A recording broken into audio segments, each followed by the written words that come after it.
ठीक है।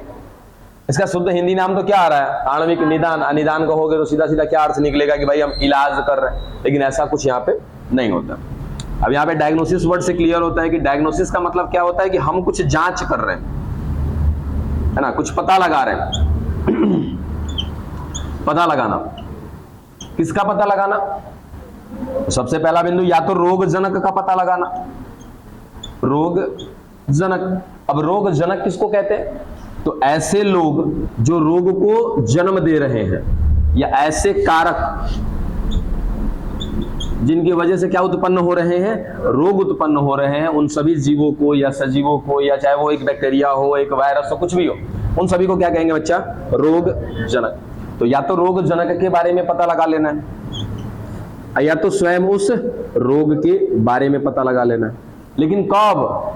लक्षण दिखने से पहले। लक्षण से पहले हमें रोग के बारे में कब जानकारी मिलती है? कि जब उसके लक्षण प्रदर्शित होते हैं हमारे पास, ठीक है। कोई भी रोग हो, जैसे सर्दी, जुकाम, बुखार, जब तक जैसे अगर कोई प्रतिजन हमारे अंदर प्रवेश कर गया, गोवर्धन क्या कर रहा है बच्चा? देखो, जब अभी हमने कहा कि हमारे बॉडी का टेम्परेचर जो है बढ़ रहा है, इंक्रीज कर रहा है, मे भी चलो 38 डिग्री सेल्सियस, ठीक है, इतना बर्दाश्त करना हमारी क्षमता नहीं है, बट फिर भी लिख दिया। चलो 38 डिग्री सेल्सियस पर हमारे बॉडी का तापमान चला जा चुका है। क्या मैं कह सकता हूं कि मुझे बुखार है? बुखार कब आता है, कोई बताएगा? बुखार हमें प्रतिजन प्रवेश करता है तब हमें बुखार आता है। बिल्कुल गलत जवाब है। अरे एक मिनट, अब बताइए हर्षित कुमार। रोगों को या उस प्रतिजन को? प्रतिजन, ठीक है। यानी कि हमने कल ही बात किया था। क्या हो गया जी? क्या बताया था? दिमाग, ठीक है। ये हमारे अंदर क्या है? प्रतिरक्षी है, हमारे एंटीबॉडी है। किसी भी कीमत पर ये क्या करते हैं? लड़ने का काम करते हैं हमारे शरीर में। किससे लड़ने का काम करते हैं? प्रतिजन से। अब ये प्रतिजन कौन? ठीक है, तो सीधा सीधा क्या कहेंगे हम? बाह्य पदार्थ या बाह्य कारक जो हमारे शरीर में पहले से उपस्थित नहीं थे, ठीक है।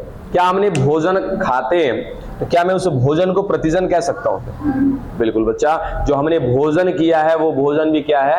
प्रतिजन, ठीक है। अब आज इसके बारे में बात करेंगे कि वे प्रतिजन जिनका मॉलिक्यूलर वेट, क्या कहते हैं उसको? आणविक भार, पक्का? जिनका मॉलिक्यूलर वेट जो होता है 10,000 डाल्टन से कम होता है, वही लोग हमको नुकसान पहुंचा सकते हैं। जिसका ज्यादा होता है वो नुकसान नहीं पहुंचाते। खैर उतना दूर की बात छोड़ो। सीधा सीधा की जो बाह्य कारक है जो हमारे अंदर पहले से नहीं थे, वो यदि हमारे शरीर में प्रवेश करते हैं तो हम उनको क्या कहते हैं? प्रतिजन कहते हैं। और इनसे लड़ने के खिलाफ हमारे बॉडी में क्या है? प्रतिरक्षी, इसको हम बोलते हैं क्या? एंटी बॉडी बोलते हैं।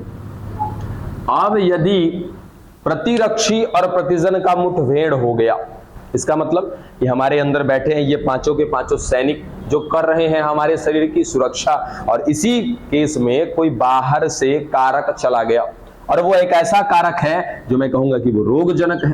अब रोगजनक है, इसका मतलब क्या करेगा? वो रोग को उत्पन्न करेगा। चलो ठीक है। अब रोग धीरे धीरे हमारे अंदर उत्पन्न कर रहा है। लगभग 1 वर्ष के बाद हमें प्राप्त हो गए क्या? उसके लक्षण। चलो ठीक है, लक्षण प्राप्त हो गए और अब जाकर के हम जाएंगे इलाज कराने। तो बच्चा, ये तो हमने बाद में पता किया ना, लक्षण आने के बाद पता किया, ठीक है। ये तो दुर्घटना 1 साल पहले की है और आज ही कोई रोग जनक मेरे अंदर प्रतिजन के रूप में प्रवेश किया और हमने इसके लक्षण आने से पहले ही यदि पता लगा लिया तो वो क्या कहलाएगा? हमारा मॉलिक्यूलर डायग्नोसिस। मेरे ख्याल से शब्द का पूरा मतलब समझ में आया। पंखवा तो अब हमारे हैं चलाने के लिए, बात कहीं की।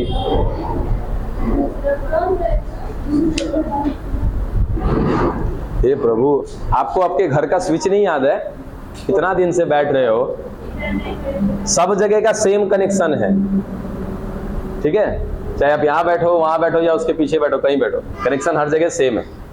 क्लियर हुआ ये मॉलिक्यूलर डायग्नोसिस। चलो अब एक बात हम कर रहे थे क्या, टेम्परेचर वाली, कि जैसे ही हमारे बॉडी में कोई बाहर से कारक प्रवेश कर जाता है, यानी कि कोई प्रतिजन प्रवेश कर जाता है, इससे लड़ने लगता है हमारा प्रतिरक्षी, और प्रतिरक्षी जब लड़ता है ना तो ये जानबूझकर आपके शरीर का तापमान क्या करता है, बढ़ा देता है। और ये कॉन्सेप्ट किस पर काम करता है, मिल्क पर। अब मिल्क पर क्या, जैसे हम लोग दूध पीने से पहले गर्म करते हैं, है ना। अब गर्म करने के पीछे का कारण क्या था कि उस दूध के अंदर कुछ रोगाणु होंगे, है ना, कुछ बैक्टीरिया हो सकते हैं, वायरस या कुछ सूक्ष्म जीव हो सकते हैं, कुछ भी जो कैसा काम कर सकते हैं, रोग जनक के जैसा। हम उस दूध को क्या करते हैं, गर्म करते हैं, ताकि वे सारे के सारे रोग जनक उसमें से नष्ट हो जाएंगे, मर जाएंगे। ठीक ऐसा ही काम करता है कौन बच्चा, हमारा प्रतिरक्षी। जैसे ही कोई प्रतिजन हमारे अंदर प्रवेश किया, हमारे बॉडी का टेम्परेचर गर्म कर दिया जाता है, यानी कि बढ़ा दिया जाता है, जिस कारण से धीरे धीरे वो जो प्रतिजन प्रवेश किया है हमारे अंदर, वो धीरे धीरे क्या होता जाएगा बच्चा, खत्म होता जाएगा। चलो अच्छा, ये तो लक्षण हो गया ना, तापमान बढ़ गया, बुखार लग गया, ये तो लक्षण हो गया। अगर हम बुखार लगने से पहले पता कर लेता, दैट इज कॉल्ड क्या, आपका मॉलिक्यूलर डायग्नोसिस, आणविक निदान। बात समझ में आ गई पूरा। अब इस आणविक निदान के अंतर्गत हम पढ़ने वाले हैं दो विधियां। सबसे पहला पढ़ेंगे पीसीआर और दूसरा पढ़ेंगे एलिजा। बहुत लोग उसमें एलाइजा भी कहते हैं। हालांकि पीसीआर भी हमने पढ़ा हुआ है और एलाइजा भी पढ़ा हुआ है।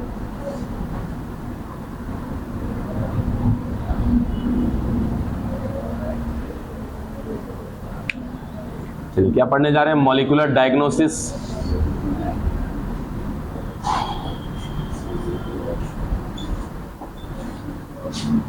आणविक निदान, और इसमें सबसे पहला टॉपिक पढ़ रहे हैं हम लोग पीसीआर।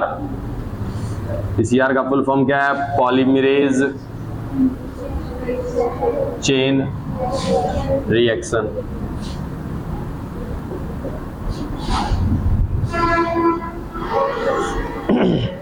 अब पीसीआर की कुछ विधियां थी। देखिए पीसीआर में बच्चा 3 तरह के स्टेप आते थे, ठीक है। सबसे पहला क्या था, विकृतीकरण। अरे ठीक है, निष्क्रियकरण भी कह सकते हो, विकृतीकरण भी कह सकते हो, जिसको कहते हैं क्या हम लोग, डीनेचुरेशन, ठीक है। दूसरा क्या था आपका, तापानुशीलन।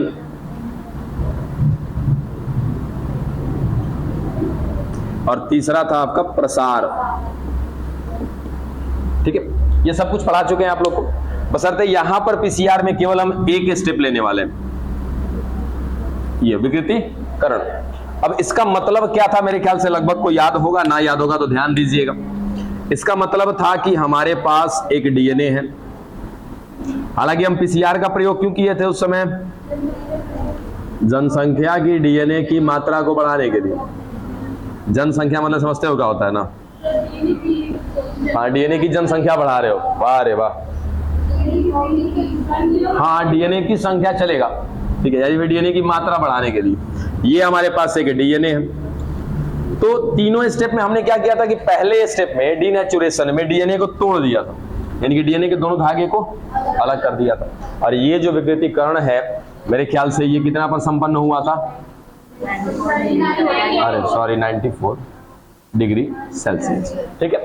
यानी कि हमने हाई टेम्परेचर पर ऐसा काम किया था। रीजन क्या था कि दोनों धागे के बीच में क्या मिलता है बच्चा, हाइड्रोजन बॉन्ड, और इनको तोड़ने के लिए क्या चाहिए, उच्च तापमान चाहिए, उच्च ताप चाहिए, ठीक है। हमने हाई टेम्परेचर पर क्या कर देना है, इसको तोड़ देना।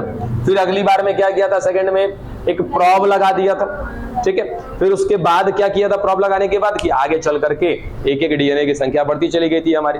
चलो तो उस सारे स्टेप को नहीं देखना है, केवल हमको किसको देखना है, विकृतीकरण को। अब क्या करने वाले, सुनना ध्यान से। हमें क्या पता करना है बाबू, कहां पे लिख दे, हाँ इधर लिख देते।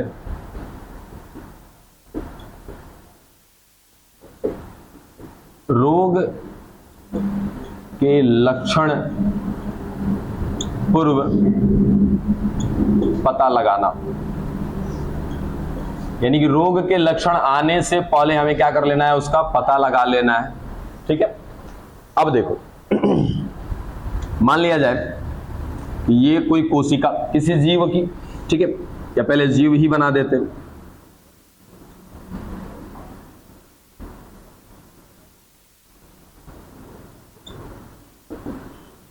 ठीक है, अब इसके शरीर की एक कोशिका, ठीक, इस जीव पर अटैक किया एक वायरस ने,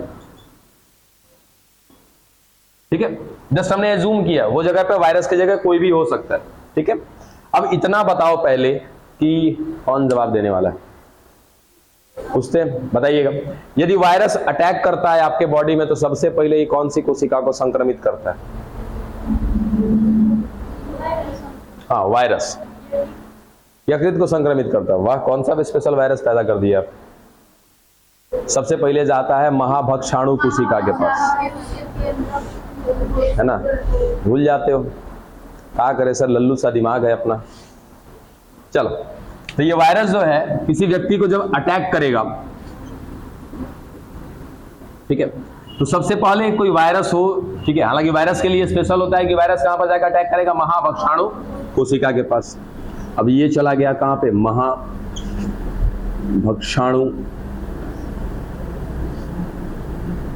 कोशिका के पास, ठीक है। हम क्या करेंगे भाई, अभी इस व्यक्ति के अंदर कोई प्रकार का लक्षण नहीं दिख रहा, ठीक है। हमें क्या करना है, लक्षण से पहले पता लगा लेना है रोग के बारे में, ठीक। तो हमने आइडिया लगाया कि हो सकता है कि कोई वायरस ने हम पर अटैक किया हो, हमारे अंदर अभी लक्षण कुछ भी नहीं दिख रहे। तो यदि वायरस के अटैक को पता करना है तो कौन सी कोशिका का जांच करोगे आप, महाभक्षाणु कोशिका का। इतना तो आइडिया है हमारे पास। साथ ही साथ हमारे साथ क्या है, मेगा प्रोजेक्ट है हमारा, ठीक है। यदि वायरस का अटैक पता करना है, मान लो कि चारों तरफ फैल गया एक रीमर, रीमर मतलब क्या होता है, एक अफवाह, ठीक है, चारों तरफ हल्ला हो गया कि हमारे आसपास हमारे गांव में एक वायरल कुछ या फिर कोई वायरस फैल गया, और हमें भी डर है कि कहीं ऐसा वायरस हमको ना अटैक कर दिया। हमारे अंदर कोई लक्षण नहीं दिख रहे, लेकिन हमें डर है, हमें अनुमान लग रहा है ऐसा कि उस वायरस ने जिसके बारे में आसपास हल्ला हो रखा है वो वायरस मुझे भी संक्रमित किया हो। मैं अपनी जांच करना चाहता हूं रोग के लक्षण आने से पहले, ठीक है। तभी तो कहेंगे क्या, मॉलिक्यूलर डायग्नोसिस। तो मैं सीधा सीधा कौन सी कोशिका पर जांच पड़ताल करूंगा, महाभक्षाणु कोशिका। मैंने क्या कर लेना है बच्चा, इस महाभक्षाणु कोशिका को बाहर निकाल लेना है। निकाल लिया ये महाभक्षाणु कोशिका। अब जो कोशिका है, क्या इसके अंदर केंद्रक होगा, क्या होगा, इस केंद्रक के अंदर क्या मिलेंगे, गुणसूत्र मिलेंगे। केंद्रक के अंदर बच्चा कभी भी डीएनए नहीं होता है, क्या होते हैं, गुणसूत्र होते हैं। वो भी गुणसूत्र के रूप में नहीं होते, किस रूप में होते हैं, क्रोमैटिन गुणसूत्र, ये जाल के रूप में होते हैं, ठीक है। जब ये सेल डिवीजन करता है तब बनते हैं क्या, गुणसूत्र। कुल मिला जुलाकर गुणसूत्र यहाँ पर है। हमें क्या करना है, इन 46 गुणसूत्रों को बाहर निकाल लेना है। अब कैसे निकालेंगे, लाइसिंग प्रोसेस याद है ना, ठीक है। तो लाइसिंग के प्रोसेस से हम सब कुछ नष्ट कर देंगे, केवल क्या बचेंगे हमारे पास, गुणसूत्र बचेंगे, ठीक है। उन गुणसूत्र पर मैं कह सकता हूं क्या फिर कि वो जो गुणसूत्र हैं वो डीएनए है, ठीक है। और जो डीएनए है उन पर क्या मिल रहे हैं, जीन मिल रहे हैं। और एक एक जीन के एक एक अनुक्रम के बारे में जानकारी है, कहां पर, मेगा प्रोजेक्ट में, कि कौन से जीन पर, कौन से गुणसूत्र पर क्या अनुक्रम मिलना चाहिए। क्लियर है, ठीक। अब देखो, हम ना इसमें से केवल एक गुणसूत्र को कह लो या फिर डीएनए को कह लो, सबका अध्ययन कर रहे हैं हम लोग, सबके साथ वही प्रोसेस करेंगे।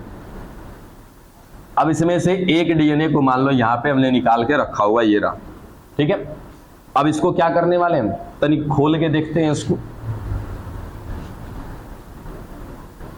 ये लो।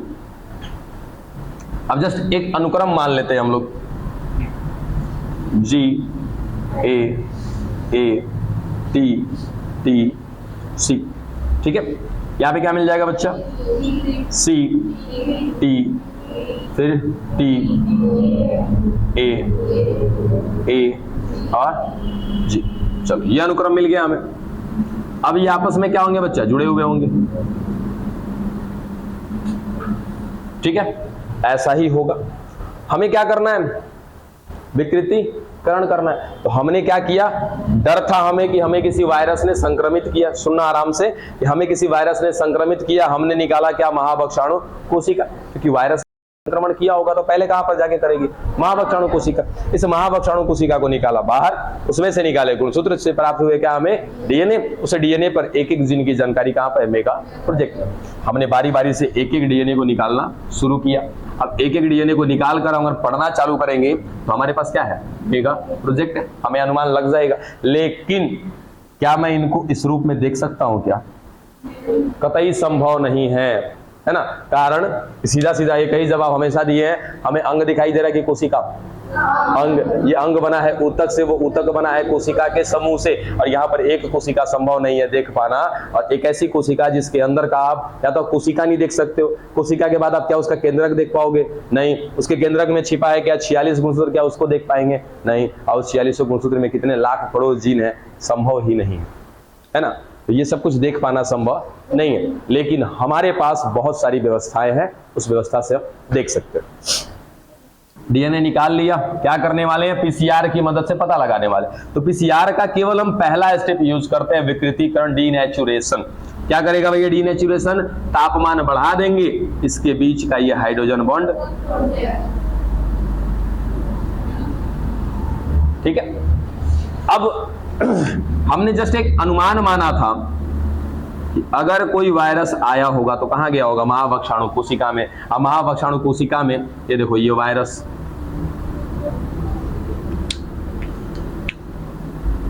लग रहा वायरस के जैसा, ना लगे तब भी मान लेना का ही वायरस।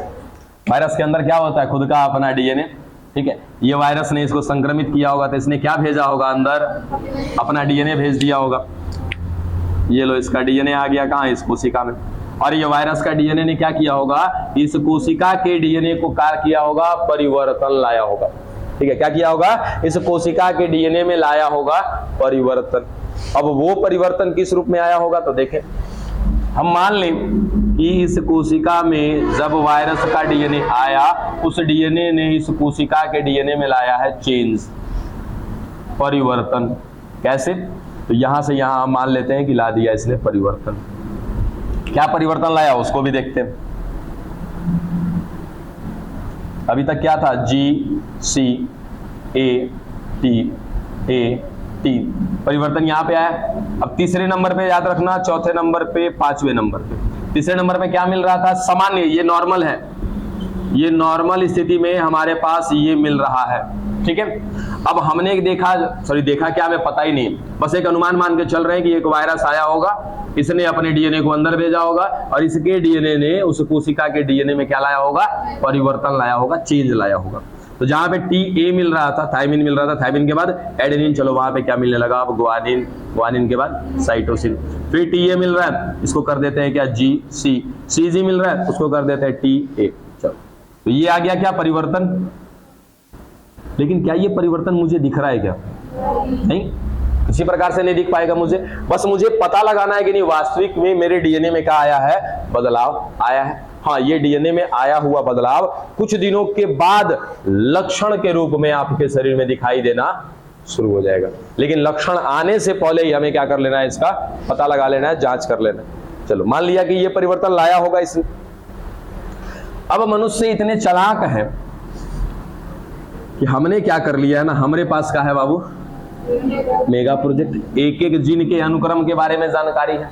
तो हमने क्या किया कि हमारे डीएनए पर जो अनुक्रम मिल रहा है, कैसे, नॉर्मल स्थिति में, हमने क्या किया है कि प्रोब बना के रखा हुआ है। किन किन लोगों को याद है प्रोब? टॉपिक खत्म कर देंगे, बता दे रहे हैं, साइलेंट कर देंगे टॉपिक, जल्दी बताओ।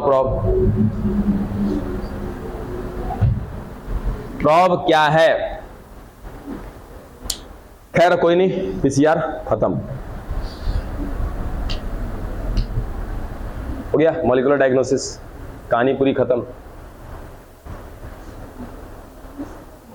क्या लग रहा है कि प्रोब सुना सुना सा तो है।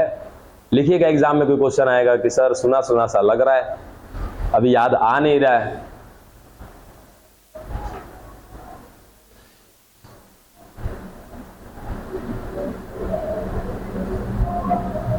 बहुत गड़बड़ है, बहुत गड़बड़।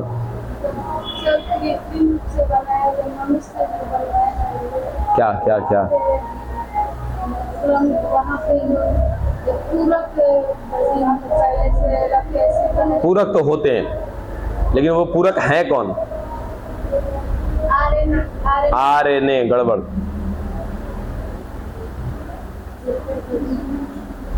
सिंगल स्टैंडर्ड डीएनए जो मनुष्यों ने बनाया है लेबोरेटरी में, ठीक है, जो हमारे डीएनए के क्या होंगे? पूरक होंगे। ऐसे सिंगल स्टैंडर्ड डीएनए को, ऐसे एकल रज्जु की डीएनए को क्या कहा जाता है? प्रोब कहा जाता है। बात समझे? चलो देखिए, हमारे अंदर जो सामान्य रूप से डीएनए मिल रहे हैं, ठीक है, ऐसा ही बहुत सारा अनुक्रम होगा क्या हमारे अंदर, और इन सब अनुक्रम की जानकारी कहां पर है? मेगा प्रोजेक्ट में। अब मेगा प्रोजेक्ट में मालूम चल गया हमें कि ये पूरा का पूरा हमारा डीएनए, मान लिया जाए कि पूरा क्या है? 4600 गुणसूत्र है। 4600 गुणसूत्र पे मिल रहा है क्रम क्या? ATGC ATGC। चलो, ये हमारे पूरे 4600 गुणसूत्र का क्या है? अनुक्रम है। हमें जानकारी मिल गया, तो हमने क्या कर लिया? अच्छा, ये अनुक्रम मिल रहा है, इसके अपोजिट में क्या होगा हमें ऑलरेडी पता चल जाएगा ना। हमने क्या कर लिया, मनुष्यों ने क्या किया? प्रोब बना लिए। अब प्रोब ऐसा बनाया जो इसके क्या है? पूरक है। ठीक है, चलो पूरक प्रोब तैयार किया हमने। अब एडेनिन के सामने थायमिन, फिर adenine, cytosine, guanine, thymine, adenine, cytosine, guanine, guanine और गुआनिन। तो ये हमने बनाया है। क्यों बनाया है वो बात करेंगे अभी। हमने क्या बनाया है? अपने सामान्य डीएनए के अनुक्रम के पूरक क्या बना चुके हैं? एकल रज्जु की डीएनए। बात समझ में आई? ये हमने बनाया है और ये हमारे शरीर में सामान्य रूप से मिल रहे हैं। सामान्य मतलब कि इसमें किसी प्रकार की कोई छेड़छाड़ नहीं। ये हमने बनाया, इसको हमने क्या नाम दिया बच्चा? प्रोब। ठीक है, अब हम इस्तेमाल करने वाले हैं बच्चा प्रोब का। ठीक है, अब प्रोब हमने क्या किया? तो ये डीएनए लिया। अब मान लिया जाए कि ये जो डीएनए लिया था हमने, ये गुणसूत्र संख्या 5 का है। ठीक है, और गुणसूत्र संख्या 5 पर कौन सा अनुक्रम मिलता है, इस बात की जानकारी कहां पर है? मेगा प्रोजेक्ट में। और हमें पता चल गया कि भाई गुणसूत्र संख्या 5 पर ये अनुक्रम मिल रहा है। कैसे? नॉर्मल में, यानी कि सामान्य रूप में क्या मिल रहा होगा? ये अनुक्रम मिल रहा होगा। जनरली कि जब इस पर किसी प्रकार का कोई परिवर्तन नहीं आया। अब हमें क्या करना है? तो सबसे पहले विकृतीकरण कराना है। विकृतीकरण करा देंगे तो क्या हो जाएगा बच्चा? ये पूरा का पूरा हाइड्रोजन बॉन्ड क्या हो जाएगा? खत्म हो जाएगा। ये दोनों भाई साहब अलग अलग हो जाएंगे क्या? इनको थोड़ा सा अलग कर दें, थोड़ा डिस्टेंस बना देते हैं इसमें। चलो, हाइड्रोजन बॉन्ड इनका क्या हो चुका है? टूट चुका है। Guanine, adenine, adenine, thymine, thymine, cytosine. चलो,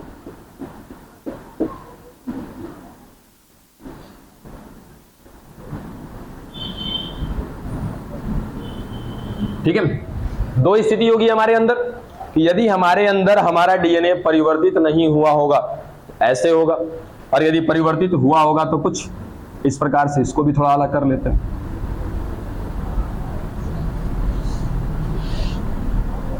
यहां पर क्या मिल जाएगा? साइटोसिन, फिर थायमिन, थायमिन, साइटोसिन, गुआनिन और एडेनिन। ये परिवर्तन आने के बाद की स्थिति है और ये परिवर्तन नहीं आने से पहले, यानी कि ये हमारा क्या है? सामान्य डीएनए है और ये क्या बच्चा? संक्रमित डीएनए।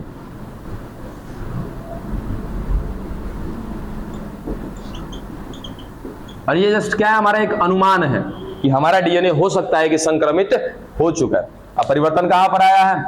यहां पर आया। तीसरे, चौथे और चौथे, पांचवें और छठे नंबर के अनुक्रम में आया है परिवर्तन। इसी बात का हमें लगाना है पता। तो हमने क्या किया कि अपने अंदर से निकाला है क्या? महावक्षाणु कोशिका, उसमें से निकाला गुणसूत्र, उसमें से निकाला क्या? डीएनए।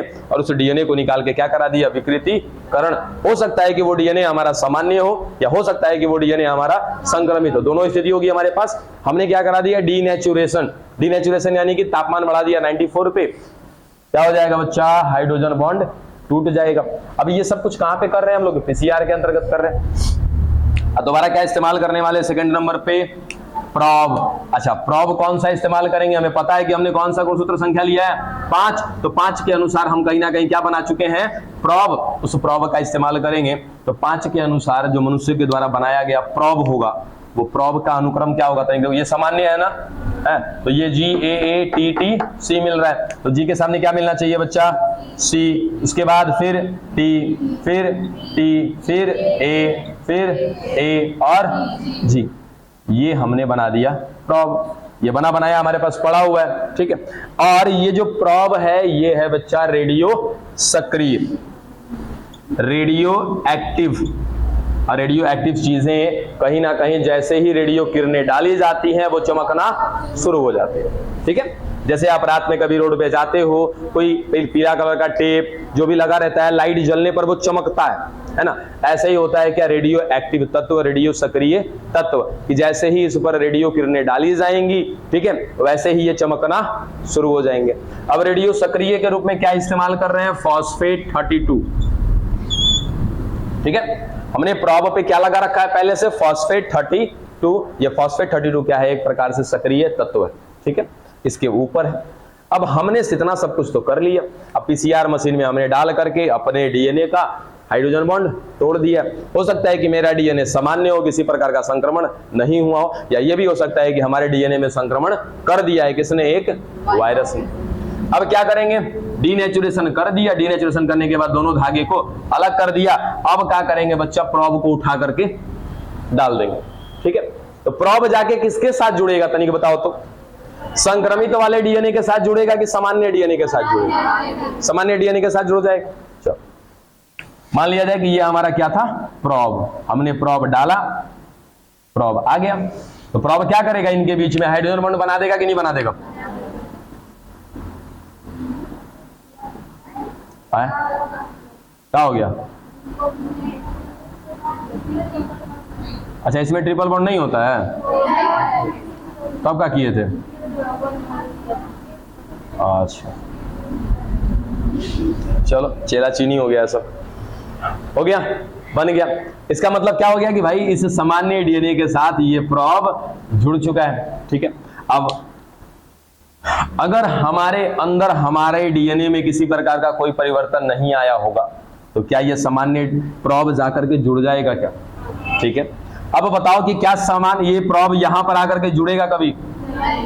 अब हमारे पास दो स्थिति मिल गई कि PCR में हमने DNA को तोड़ दिया, तोड़ने के बाद क्या डाला हमने? प्रॉब डाला।